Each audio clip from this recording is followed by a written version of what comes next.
This is Mangapwani Beach. Superb, isn't it?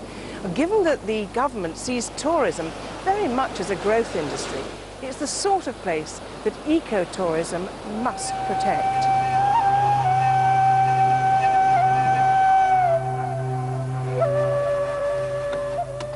Until recently, Zanzibar's economy relied on exporting spices. You can learn all about them on a tour of a typical plantation. For many years, for instance, Zanzibar was the world's largest producer of cloves. We also use cloves for tooth problems. So cloves, it's quite useful. Keep growing cloves. Yeah. We need you. Zanzibar's capital, Sandtown, grew rich on the sale of spices and slaves. The British came here with a mission to stop the slave trade. They built this Anglican cathedral on the site of the old slave market. But today's memorial has a poignancy all of its own. In the nave, a window dedicated to the great African explorer, Dr. Livingstone.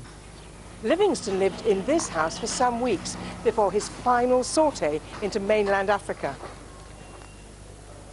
A most famous son of Zanzibar was born here, above the post office, Freddie Mercury.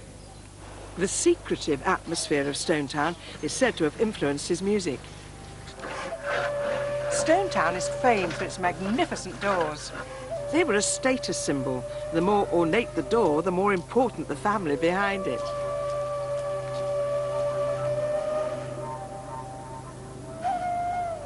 One of the great things about my hotel is that it's in Sandtown, and it's yet another building with a story.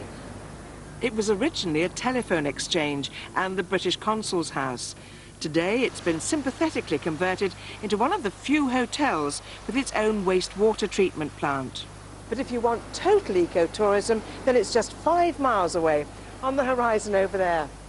The transfer by dhow takes 30 minutes, depending on the state of the sea. Calm today, thank goodness. It's been said that the only real way to arrive on an island is by boat. Well, as far as Chumbe is concerned, it's the only way. It's a place that incorporates conservation, education and tourism. Chumbe Island is just 1 kilometre long by 300 metres wide. This project began in 1992 as a private marine park and is now formally recognised by the Zanzibar and Tanzanian governments. Eleanor Carter is project manager. The whole concept of the project is to set up a marine protected area with the coral reef and the coral rag forest habitat, but have it running itself sustainably into the future so that it generates its own revenue, creates its own money to fund not only the marine programs but also the educational programs that we run in the park. It's a non-profit making idea, so all the profits go back into the project. The project very much involves the local people. That's what the whole project hinges on.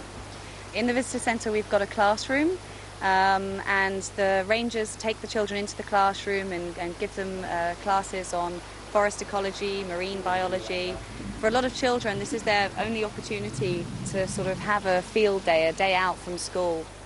Tourists can come for the day or stay in a complex of 7 bandas or small houses. These collect rain and have solar heated water and powered lights.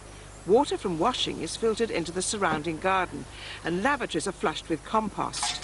Nothing impacts on Chumbe's environment. The coral rag forest habitat is fascinating. It's a forest that survives with 0 water. There's no groundwater here. It just catches water from the air and water in pools on the ground. And it's grown on coral rag, which is this grey rock around us.